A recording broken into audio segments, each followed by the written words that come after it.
Minhas amigas, meus amigos, brasileiras, brasileiras, meu abração. Hoje é domingo, então não é dia de falar grosso, mas também nem de falar fino. É dia de falar suave,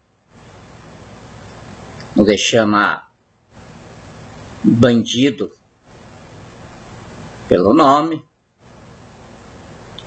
quando o sobrenome não for terrorista. Difícil porque eles têm uma porção, começam com analfabetos, mentirosos, cafajestes, ladrões,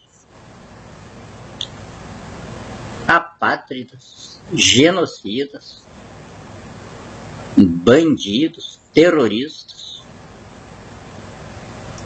E não dá pra gente apartar porque são tudo iguais. Mas hoje, a pedido aí do povo que está com a gente, tenho de repetir a triste tragédia do dia 22, ou seja, da semana passada, Supremo Tribunal Federal. A gente tinha de passar por isso, porque eu precisava fazer a separação do joio do trigo ali dentro, e aí, aproveitando a boa vontade, o grande espírito público, o grande amor à pátria e um desprendimento extraordinário da ministra Carmen Lúcia, que terá o reconhecimento eterno da nação. Ela tinha de colocar aquele espantalho jurídico, a corte, para ver se sobrava alguma coisa no Supremo, fora ela. E sobrou. Sobrou exatamente 3 ministros. A ministra Carmen Lúcia, o ministro Luiz Roberto Barroso e o ministro Luiz Fux.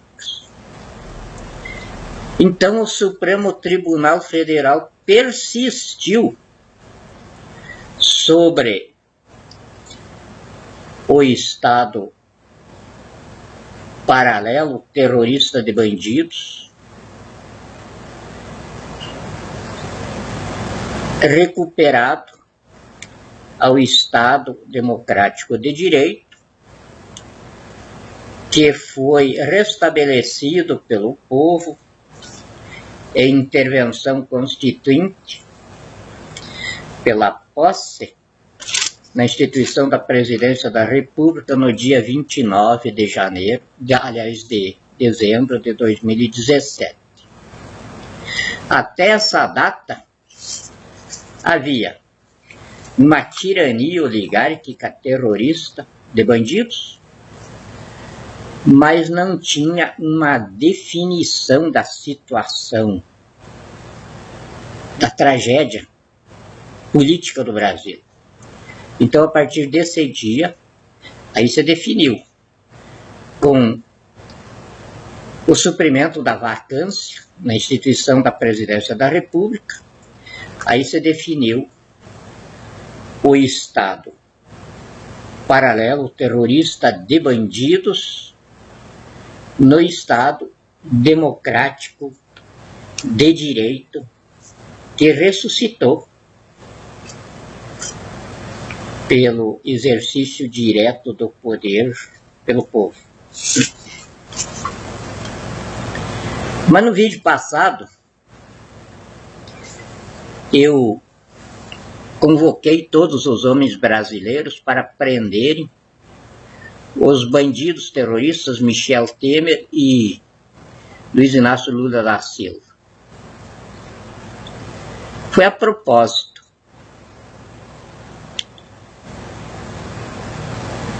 É claro que eu sabia que ninguém ia prender o Lula e o Temer.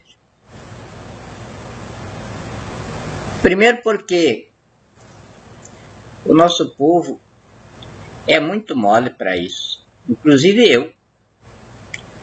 Porque se fosse coisa para qualquer cidadão resolver sozinho, eu teria resolvido isso sem pedir nada para ninguém.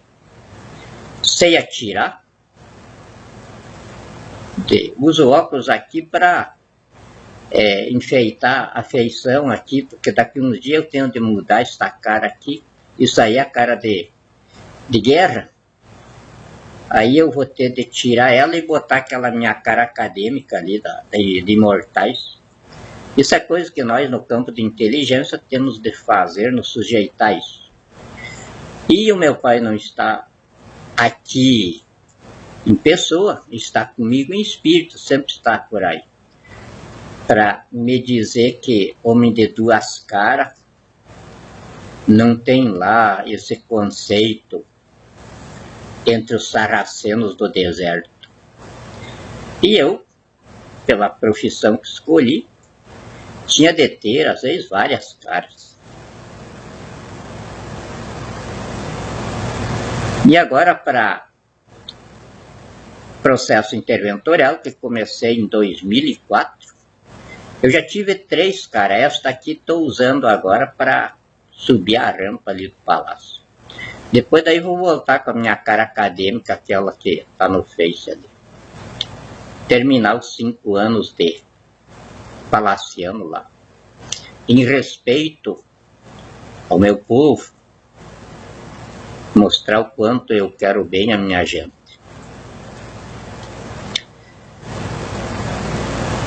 Então, o que eu quis dizer ontem, convocando os homens do Brasil para essas 2 prisões, eu quis dizer que em mim, cada um dos homens brasileiros estão encarnados. Se não fosse assim, eu não seria o líder máximo da nação. Eu seria um Lula da vida, um trem qualquer desses que estão aí. Mas eu sou líder absoluto, porque enquanto eu não recuperar o Supremo Tribunal Federal, eu tenho a aparência constitucional de ditador. Porque o Congresso Nacional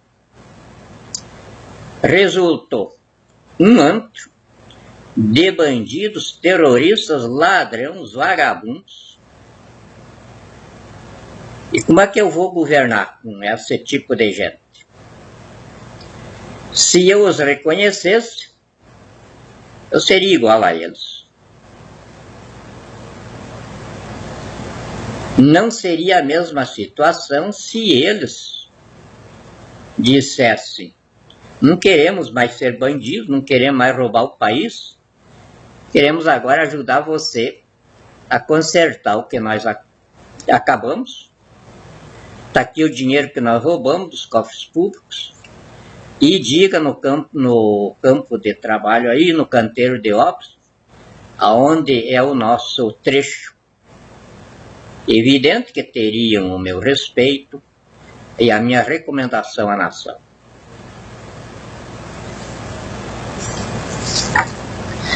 Eu sei que não vão fazer isso, porque na semana passada eu notifiquei eles de que a qualquer momento, se eles continuarem ali, terão de ir para Papuda, 503 da Câmara, 81 do Senado. Se não couberem lá, eu já mandei verificar ali o estádio Mané Garrincha, vão ficar bem acomodados ali dentro. Agora, tem mais 7 ministros. Vocês já imaginaram as sumidades do Poder Judiciário? Vão ser algemados junto com o Lula, para não serem desaforados, principalmente contra mim, que escrevi a Constituição, que eles fizeram um cocô em cima dela. Eu não vou aguentar isso. Em nome do povo que me fez interventor constituinte da República. Então, aqui está. Amanhã, a Mércia vai já protocolizar no Supremo Tribunal Federal. Aqui eu estou apartando os 3 ministros que sobraram, com os quais vou recuperar o Supremo. E aqui está a notificação para os vagabundos, como diz a ministra Eliana Calmon, bandidos escondidos atrás da toga, vagabundos tentando se impor pela intimidação na mercadejação de sentenças. Eu quis saber a história dos 50 milhões de reais aí, porque o Dr. Batóquio foi o que fez a defesa lá. Aquela indecência sem tamanho. Mas não tenho o que reclamar dele, porque o Estatuto da OAB diz que o advogado ele tem de ir às últimas consequências dentro da lei em defesa do seu cliente. E ele não pode também deixar de defender uma pessoa pela vida pregressa dela ou pelo rancor que ela inspire à sociedade. O patrono da classe é Jesus Cristo. E o advogado tem de seguir o exemplo dele. Quando o seu cliente, o primeiro da sua volta para o céu, como nosso advogado perante Deus, o contratou e era o pior dos elementos, porque para ser crucificado naquele tempo, a pessoa tinha de ter uma ficha penal superior a todas as leis do Império Romano. E o bandido que estava ao lado dele ali contratou ele e ele disse: hoje mesmo vou te botar lá no céu. Então o advogado tem de ter essa fachada do Cristo. Então o doutor Batóquio não merece censura. Apesar de que eu jamais aceitaria uma defesa dessas. Porque eu sou muito ouvido diante da legalidade, diante da coisa certa. Eu jamais espezinharia a Constituição. Eu jamais passaria por cima do regimento interno do Supremo Tribunal Federal. Eu jamais passaria por cima do Código de Processo Penal para defender um bandido, mas um bandido que não tem similar dentro do Brasil, eu acho que no mundo inteiro. Eu não teria coragem de fazer isso. Mas o doutor Batóquio teve. Agora, os 50 milhões de reais, a conversa do PT era de que eram os honorários do doutor, que foi inclusive ministro do Supremo, Sepúlveda Pertence. Um respeitável advogado. Foi grande ministro no Supremo Tribunal Federal. Mas comunista. Ideologicamente, parceiro do Lula. Só que numa entrevista que saiu por aí,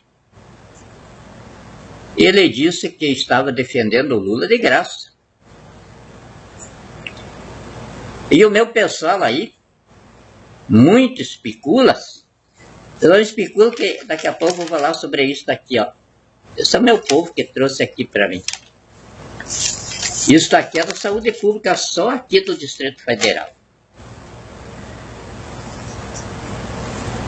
E eles, nas bibliotícias deles aí, surgiu aí a hipótese desses 50 milhões de reais terem sido dissolvidos ali no Pretório Excelso.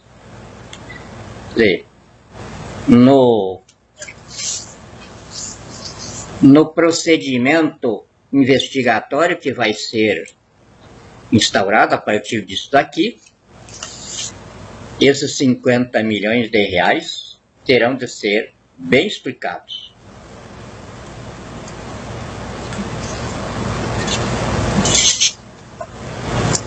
E eu, com larga vivência dentro do Supremo Tribunal Federal, através de dezenas de advogados, aos quais eu assisto como meus clientes, eu sei de histórias cabeludas desse Supremo do Lula, Dilma e Temer.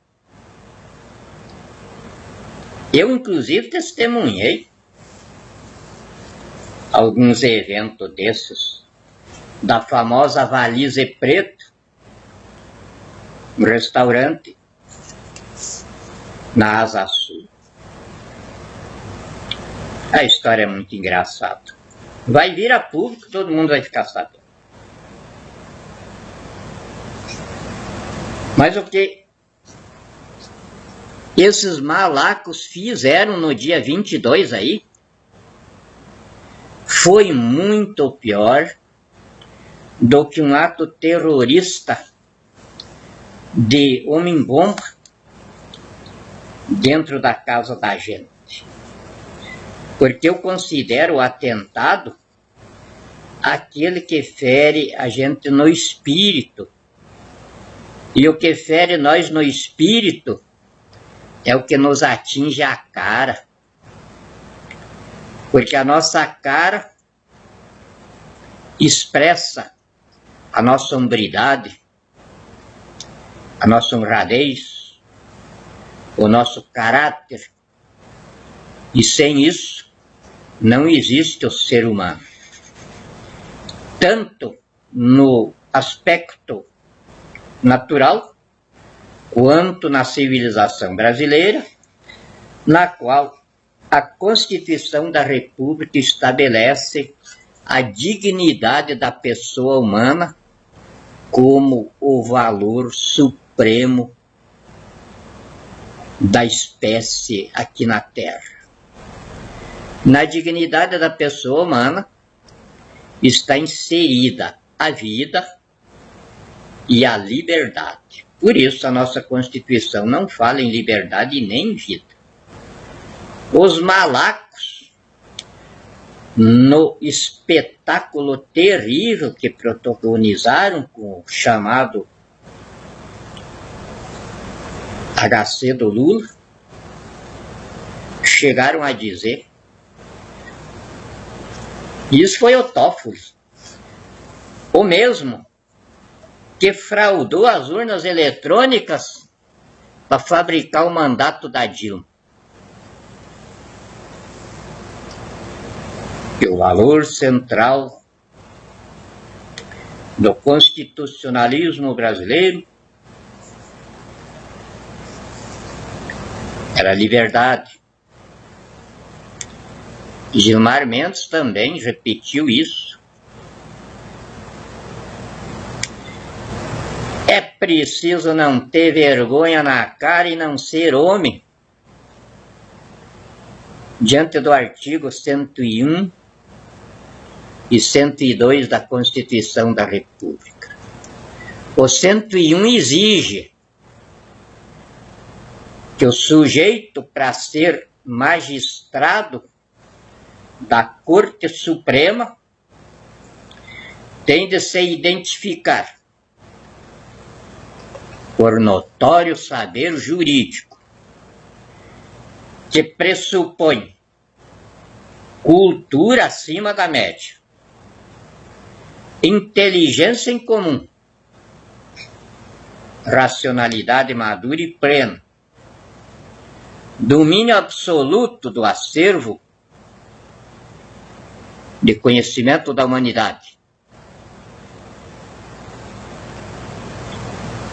e reputação ilibada.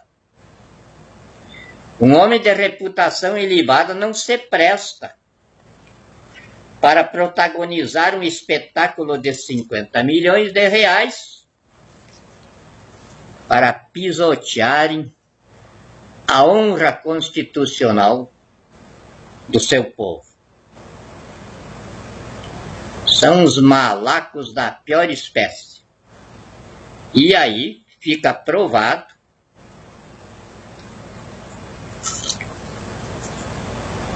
ou provada a fonte da onde procede o aumento da criminalidade no Brasil de 1.638% de 2003 a 2016.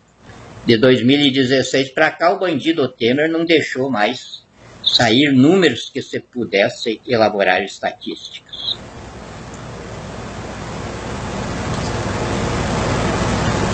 Quem imaginaria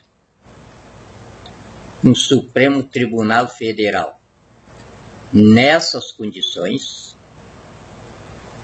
poderia ter uma nação diferente do estado de marginalidade em que está a nação brasileira? Se o crime está organizado no governo, poderia-se ter outra situação social, senão o crime organizado lá nas favelas, nas periferias da pobreza?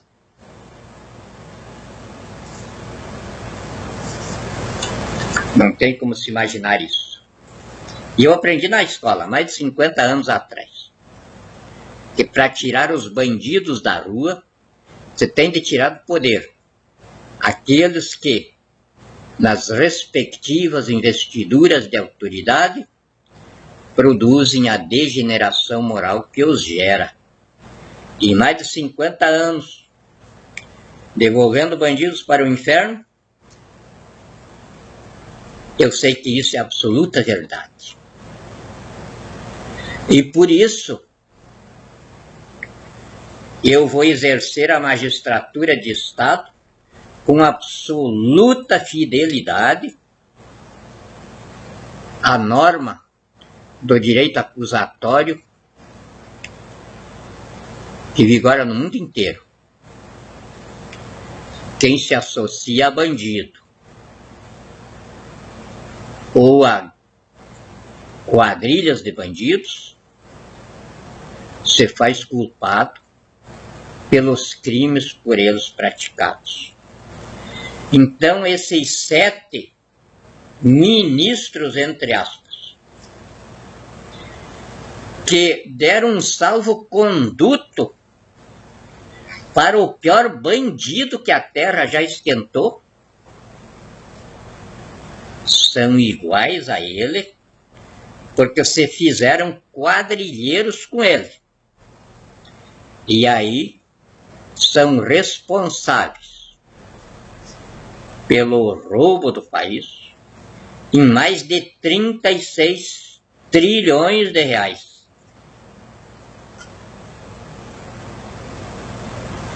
Pelo genocídio da nação em mais de 11 milhões de pessoas em prática contínua, de 94 pessoas eliminadas por dia nos corredores de extermínio do SUS.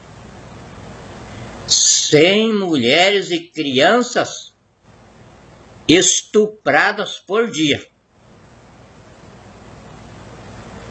9 pessoas eliminadas por dia no tiro ao alvo. E 174 outras eliminadas no arraial da criminalidade comum.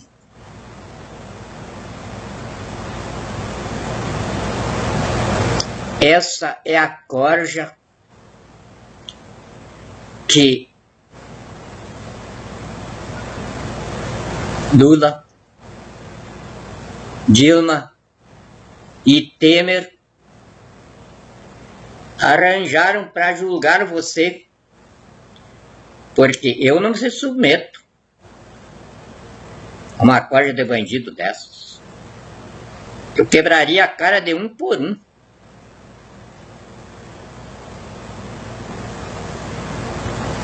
Ou a gente poderia ser diferente. Só se não fosse homem. Porque a Constituição, eu reconheço que ela demanda não só um cursinho de bacharelato aí. Ela demanda doutorado para ser plenamente executada. Mas tem coisas dentro dela que uma inteligência mediana de um bacharel desses que sai aos montes aí, entende. Como esse do habeas corpus no Supremo Tribunal Federal. O artigo 102 ali tem uma clareza meridiana sobre isso. Só pode aportar no Supremo depois de recurso ordinário em habeas corpus em tribunal inferior. Agora, o que espanta, o que repugna, o que faz vomitar na cara de cada um daqueles malacos é a impetração do indulto que o doutor Batóquio fez. Eu estava olhando o vídeo ali. Eu acho que ele fez por gozação, porque ele estava rindo. Qualquer bacharelzinho em direito sabe que aquilo ali era totalmente impossível um tribunal receber. E o malaco que estava do outro lado ali, o relator do habeas corpus, não falou nada, provando a nulidade que é. Não constava isso da petição do habeas corpus. Ninguém no tribunal havia visto a impetração do indulto. Até porque isso não existe na Constituição, não existe no Código Penal, não existe no regimento interno do Supremo Tribunal Federal. Nós temos a figura do indulto de Natal aí, que o presidente da República concede a presos e que ainda o Supremo Tribunal Federal tem de verificar se aquilo está direito ou não. O doutor Batoca lascou verbalmente lá, rindo. E a doutora Carmen Lúcia riu muito mais. Ela sabia o que estava acontecendo, mas nenhum dos outros sabia. Ela estava muito risonha. Parabéns, doutora Carmen Lúcia.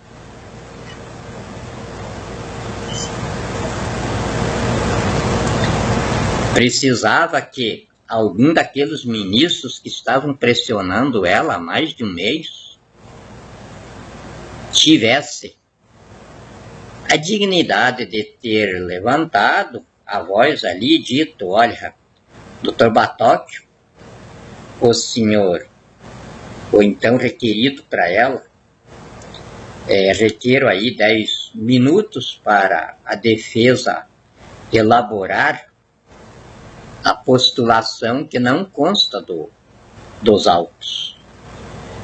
E aí o relator, o Facchini, tinha de ter vista dos autos para apreciar o pedido de indulto.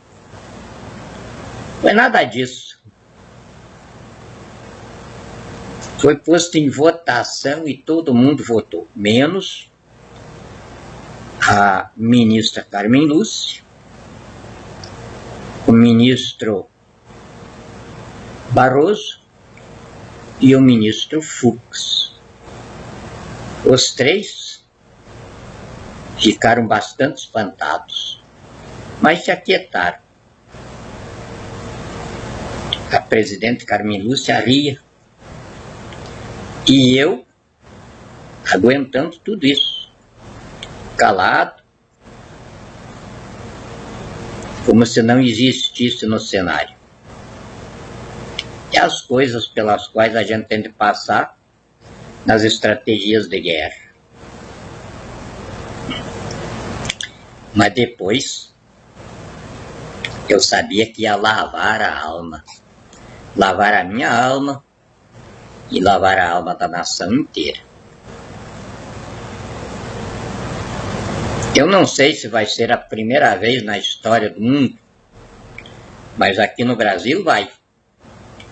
De 7 ministros serem algemados com o chefe da respectiva quadrilha e seguirem para o AU para prenderem direito.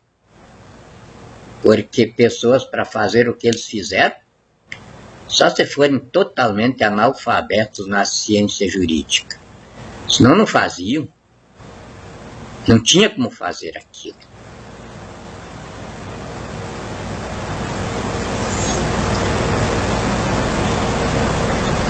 Para domingo, eu acho que a prosa foi bem suave. E se ela foi suave, vocês podem imaginar o que será a prosa de segunda, de terça, de quarta. Aqui, no final, eu estou colocando ao Supremo Tribunal Federal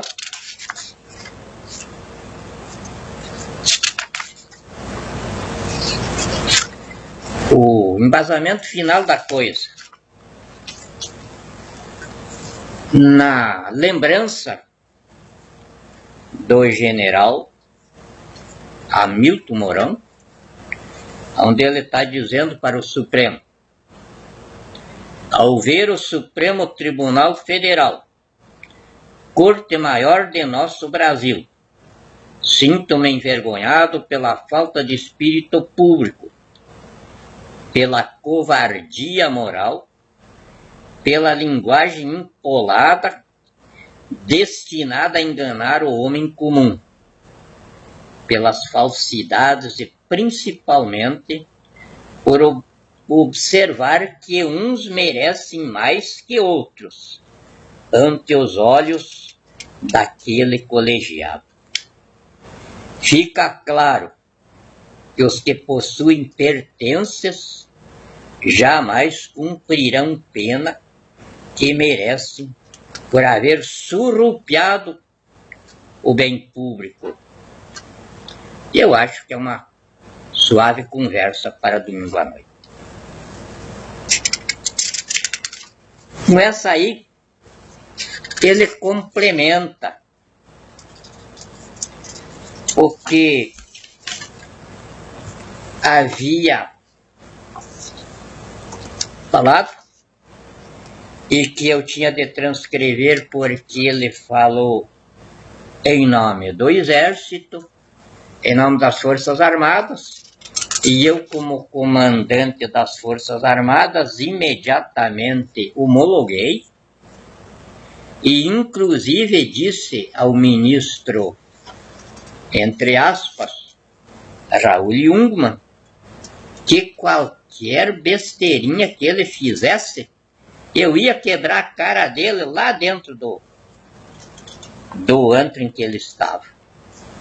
Não admitia um pio contra o general Mourão. E talvez, pela diferença de idade, ele não fez o que havia ameaçado.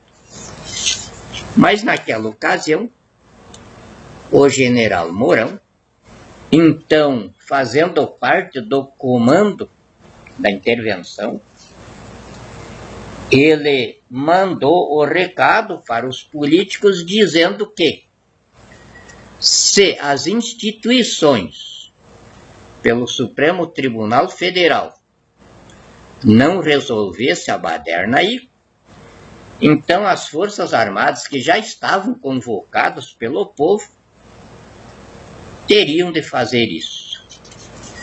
Por isso agora eu aviventei a memória do Pretório Celso, para que ninguém tenha dúvida destes momentos do Brasil.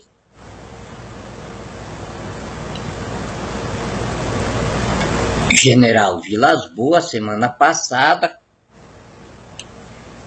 teve uma reunião absolutamente sigilosa no Rio de Janeiro. E o general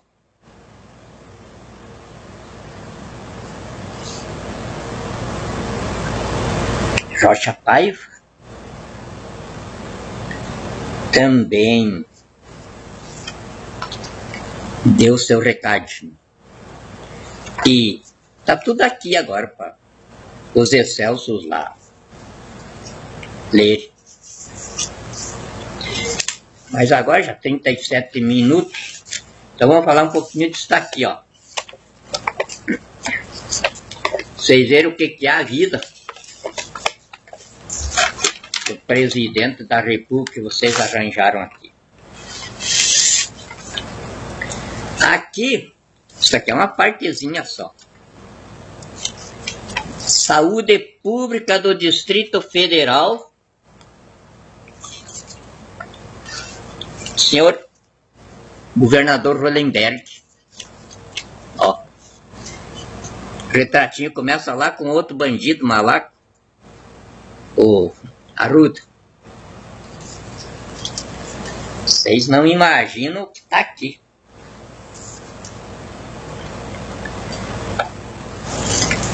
Povo antigo do SNI.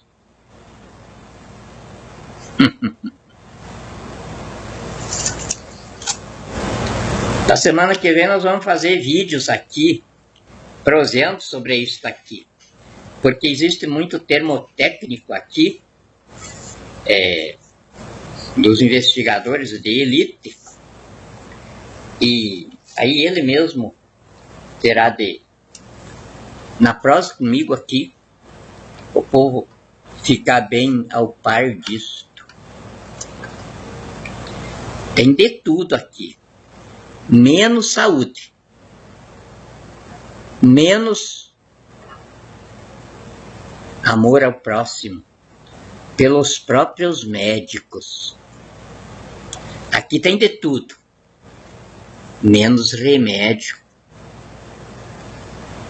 Porque quando o desgraçado está lá na fila e o médico olha lá de dentro e precisa dar um remédio urgente para ele, mas não existe remédio lá, eles fazem qualquer coisinha lá com qualquer farinha e ficam rezando que ele morra em casa.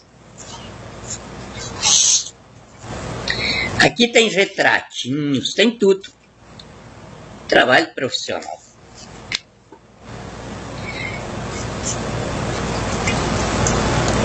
Este é o trabalho de magistratura de Estado, que estava instituído na Constituição, mas nenhum dos presidentes da República imaginou que existia aquilo ali. Então, é um dos meus encargos, e eu considero a principal investidura, porque agora, assim que eu começar a despachar no Palácio do Planalto, já imediatamente eu vou convocar a primeira reunião do colegiado de governo da República, que é a magistratura de Estado. Eu na ponta da mesa e os 26 governadores ao redor dela. Vamos começar então a administração magistral da República, que a nossa Constituição criou, e até hoje os nossos bacharéis, inclusive, não sabem o que é. O povo vai ter isso televisionado, vai ser uma reunião dessas por mês, porque nós vamos ter a administração pública colegiada da República, aonde o governador da Amazônia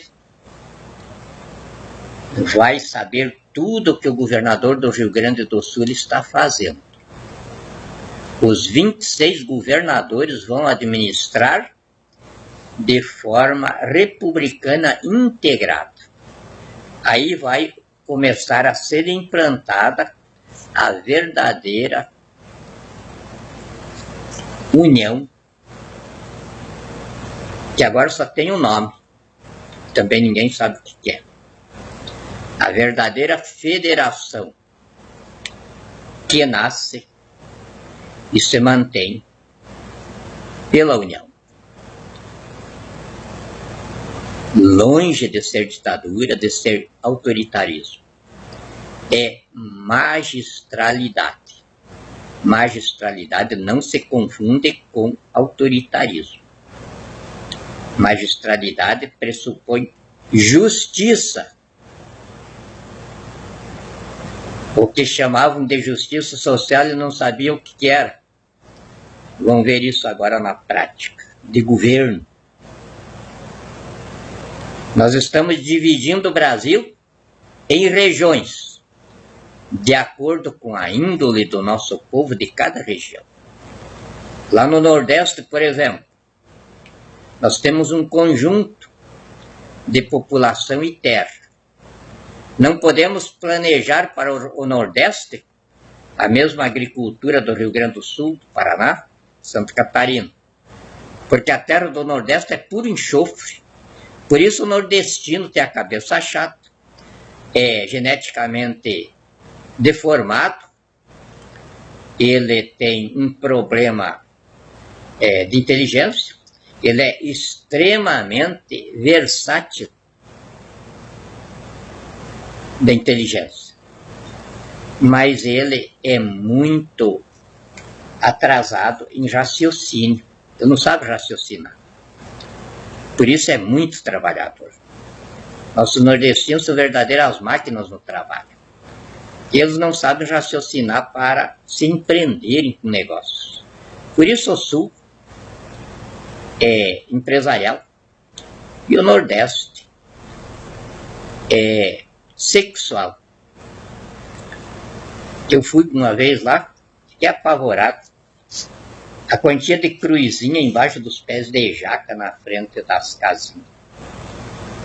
Vai nascendo a criança, eles registram, naquele tempo eu recebia R$10 por cada cabeça, e aí dali uns dias morria, enterrava, botava a cruzinha lá. Mas isso aí não desqualifica a nação do Nordeste. São pessoas extraordinárias, mas no abandono total em que vive, ficam assim. Então, nós planejar agricultura lá, não podemos, porque nós temos de planejar hoje a produção olhando para os mercados externos. E aí, é claro, vamos ter concorrentes, porque a nossa produção vai ser imensa, vai ser muito difícil de nos enfrentar. E aí vão vir com análises técnicas de todo jeito. E aí, os produtos do Nordeste, muito sobrecarregados de enxofre, vão ter problemas nos mercados externos. Então, nós temos de colocar outro tipo, porque os nossos nordestinos têm de ser tão ricos quanto os nossos sulistas, os nossos paulistas, os nossos cariocas, porque no Brasil vai ser proibido ser pobre, ser analfabeto e ser doente. Nós vamos ser um povo único, do sul ao norte, de leste a oeste, mantendo as nossas diferenças de pronúncia, às vezes até de tipo físico, mas sendo uma única pessoa em progresso e qualidade de vida. Então, o que nós estamos planejando para o Nordeste? De imediato, o Brasil vai ter 3 grandes cassinos na região do Nordeste.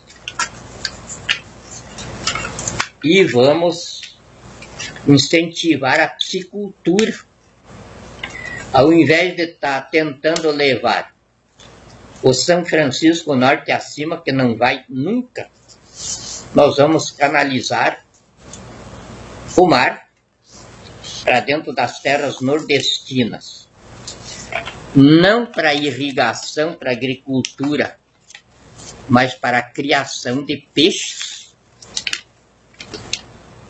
com tanto empenho quanto os criadores de gado no Mato Grosso do Sul. Porque o mundo lá fora está faminto e tudo que nós produzirmos aqui de qualidade vai redundar em dinheiro para o nosso povo. Temos também uma economia diferenciada para o Centro-Oeste, a região do FCO, porque ali também a terra é muito sobrecarregada de alumínio. E alumínio também ocasiona uma alteração genética no ser humano. E por isso nós temos também o nosso pantaneiro, um tipo brasileiro próprio daquela região. E assim, devolvendo o bandido para o inferno, metendo o bandido na cadeia e abrindo canteiro de obras de construção da pátria, nós vamos vencer os 5 anos que o Projeto Amazônia coloca sobre as nossas costas como interventor constituinte da República. É evidente que esta coragem toda é porque é vocês, o povo, no exercício direto do poder, que quer dizer o povo em autogoverno, e que não é uma anarquia, porque é constitucional, é da democracia constitucional, espiritualista, religiosa, brasileira. Boa noite Deus os abençoe.